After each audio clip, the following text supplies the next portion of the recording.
మీ అందరికీ ఉసిరికాయ పచ్చడి అంటే నేను నోట్లో నీళ్ళు రుబ్బుతుంటాయి కదా. మా అమ్మ పెట్టిన ఈ ఉసిరికాయ పచ్చడి అయితే ఎంత టేస్ట్ ఉందంటే సూపర్ ఉందనమాట.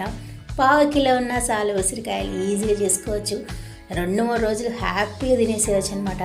మంచిగా నూనెలో దేవి పక్కకు పెట్టేసుకోవాలన్నమాట. తర్వాత మనం చింతపండు గుజ్జు మంచిగా చిక్కగా విసికి దగ్గర ఉడికించి పెట్టుకోవాలి. ఒక 2 టేబుల్ స్పూన్లని ఆవాల పొడి చేసి పెట్టుకోవాలి. ఈ వేయించిన ఉసిరిలా ఆ విత్తనం తీసేస్తే ముక్కలు చిన్న చిన్న ముక్కలు పిల్లలు వేస్ట్ చేయారనమాట. అంత పెద్ద ఉసిరికాయ తినమంటే తిన్నారు కదా, అలా చిన్న చిన్న ముక్కలు అయితే చాలా రోజులు కూడా వస్తుంది పచ్చడి అనమాట.